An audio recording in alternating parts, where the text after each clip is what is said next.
Komunala Slovenska Bistrica bo konec tedna izvedla 2 tradicionalni prireditvi. Že v petek bo v mestnem središču potekal tradicionalni, že 78. sejem Cvetni petek. Dogajanje na novinarski konferenci predstavil vodja urejanja javnih površin pri Komunali Slovenska Bistrica Modest Motaln. Kar nekaj časa se že trudimo z pridobitvijo razstavljavcev, z samimi obiskovalci in pa seveda samim obiskom. Mi smo letos prvič tudi uvedli spletno prijavo, in to je ena nova platforma za sam sejem za razstavljavce.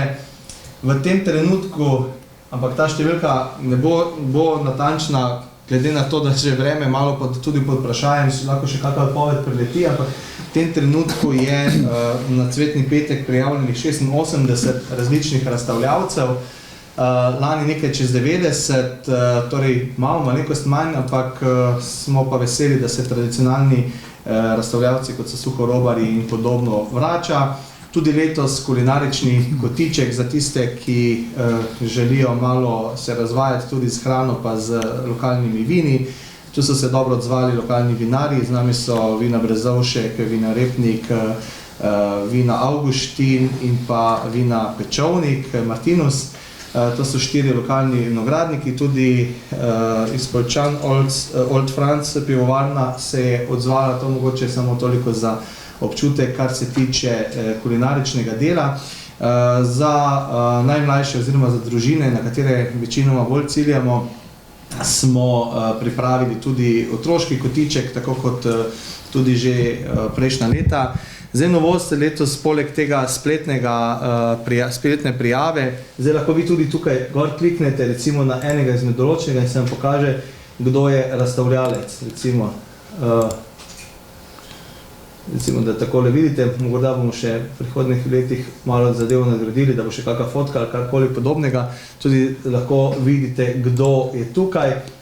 Tako kot sem rekel, tradicionalno suha roba, nekaj vrtnarskega programa, nekaj tistega, kar na vsaki sejem sodi, torej med vse ostalo, da rečem tako, imamo. Potem vojska je letos tudi zopet ponovno se bo predstavila na sejmu, zdravstveni dom za svojim centrom za krepitev zdravja, vključil se bo plezalni center, tako kot smo to prvič lani naredili, in pa letos prvič tudi Komunala Slovenska Bistrica kot razstavljalec na sejmu. V soboto Komunala Slovenska Bistrica čaka tradicionalna čistilna akcija Prej ko trava ozeleni, počistimo svoj kraj mi. Več o akciji je povedala vodja službe za ravnanje z odpadki pri Komunali Slovenska Bistrica, Ana Lešnik. Pred nami je torej nova čistilna akcija.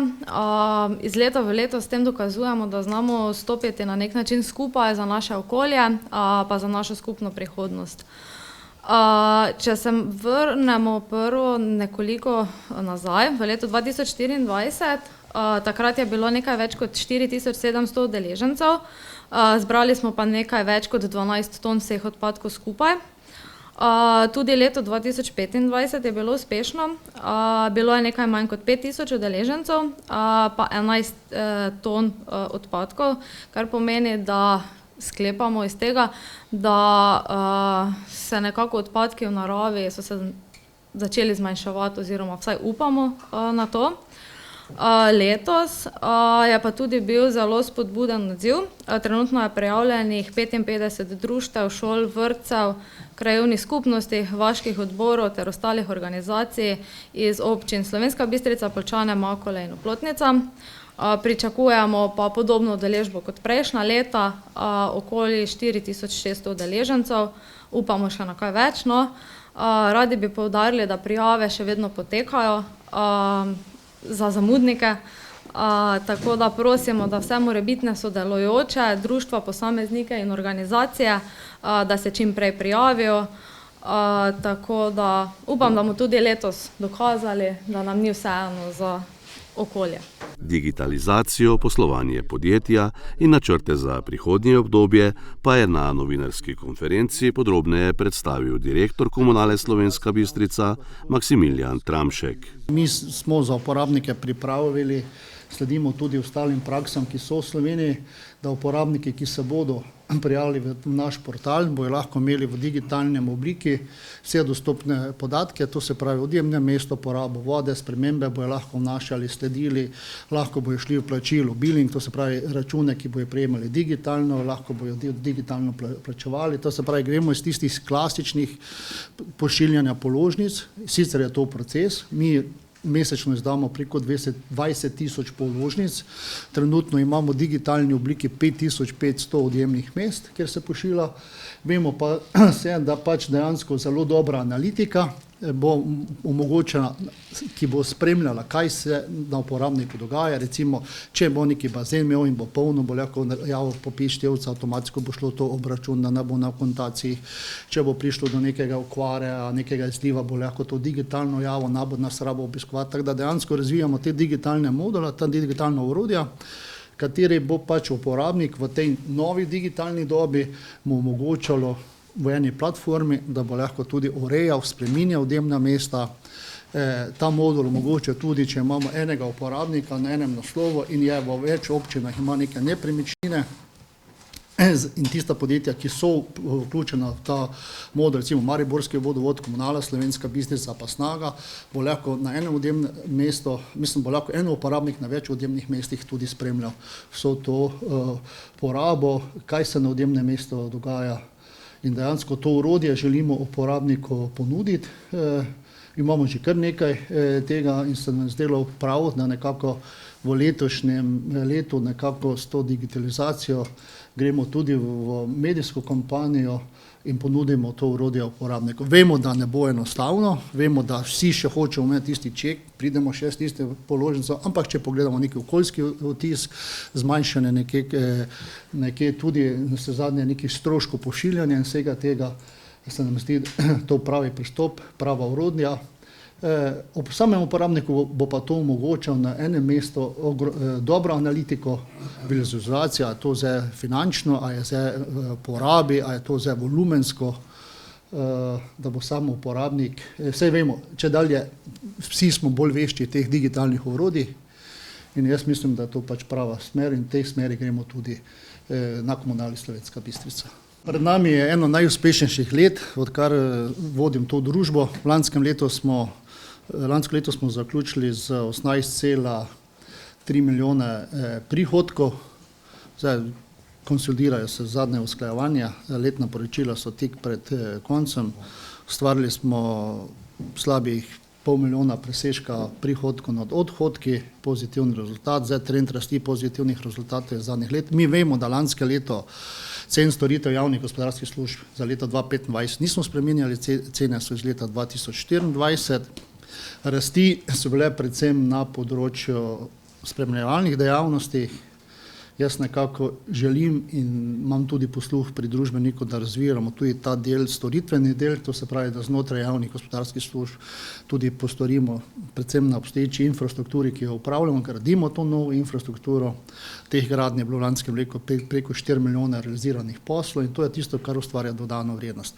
Skupaj smo imeli 8% več ustvarjenih prihodkov kot leto 2024, ko sem rekel, dobrega pol milijona ustvarjenega pozitivnega rezultata. Zdaj, če gremo v drobovje po posameznih gospodarskih javnih službah, zdaj na vseh gospodarskih javnih službah, tako vodooskrbe, ki izvajamo v 6 občinah, s 1.1. smo v letošnjem letu prevzeli tudi izvajanje javne gospodarske službe vodooskrbe občine Zreče, smo nekako ustvarili pozitivne rezultate, tudi na odvajanju čiščenja. Največ težav smo pa imeli na procesu zbiranja in obdelave mešanih komunalnih odpadkov, medtem ko smo na področju odlaganja, predvsem še iz posledic toče iz leta 2024-2025 smo odložili večjo količino odpadkov, teda skupni rezultat je bil tudi potem na področju centra za ravnanje odpadki pozitivno, ampak na obdelavi smo imeli težave. To je pa posledica tistega, kar sem že uvodoma govoril. Rekordno leto, umirjena rast, 140 zaposlenih konec leta, letos imamo plan 150 zaposlenih, smo zelo previdni, ne izvajamo vseh prvih zaposlitev, morate vedeti, da mi za leto 2025 nismo v laboratih predvideli cvik cen vodarin, ne odvajanje in čiščenje, smo pa šli s spremembo na področju obdelave in zbiranja odpadkov. Pri družbenikih, kjer to izvajano, smo predlagali dvig cen za 63 centov, da imate za predstavo, to je slabih 17-18 centov na uporabnika. To smo predvideli, ampak ti dvigi so bili predvideni in elaborati pripravljeni konec oktobra 2025. Novembru bili predstavljeni družbenikom, decembra 1. poslani na občine in so v fazi sprejemanja. Zdaj 4 občine so že potrdile, 2 občine še morata potrditi. Ta teden imajo občine Konice, obdelavo pa odlaganje in občina Slovenska Bistrica na naslednji seji. Zdaj nastaja nekaj izpad finančne vrzeli, je pa res, da trenutna situacija, ki se pojavlja, tudi rast minimalne plače. Glede, mi pred 1.1. smo imeli na minimalni plači 3 delavce, ki so imeli dodatek 2,3 evra. Pri nas je izhodiščna plača 1498,80 evra. Dvig minimalne plače na 1481 cirka evrov je pri nas pomenil, da imam trenutno 40 ljudi na dodatku k minimalni plači. Mi smo plače za leto 2026 uskladili za 3,2%. Kako je bilo to na ravni panožne pogodbe. Dvigi 16-17% nam poruši vso uravnilovko. Zdaj, kaj se bo dogajalo? Vemo, da so letos dvojne volitve. Kaj se bo dogajalo letos na obveznih gospodarskih javnih službah? Mi smo nekaj stresne teste naredili. Sigurno, kaj se bo zdaj v nabavnih verigah, nabave materialov, blaga in storitev, tudi energentov dogajalo, vam zdaj težko povem. Pred nami je neko poslovno okolje, ki je neko negotovo. Sigurno bo to vplivalo in bo zanihalo del poslovanja, ampak to bomo spremljali, to bomo zanalizirali. Zdaj, poslovni načrti za leto so bili potrjeni pred temi krizami. Kako se bomo mi odzvali na te krize, vam zdaj še težko povedam. Prvi kvartal za enkrat še ne bo tako problematičen. Kaj se bo pa v 2., 3. kvartalu dogajalo? Jaz srčno upam, da bo prišlo do nekih zajezitev, ampak realne rasti vseh blaga, material, storitev bojo tudi tam nekje 10%. To pa moramo pričakovati in teh rasti mi trenutnih predlaganih elaboratih nimamo.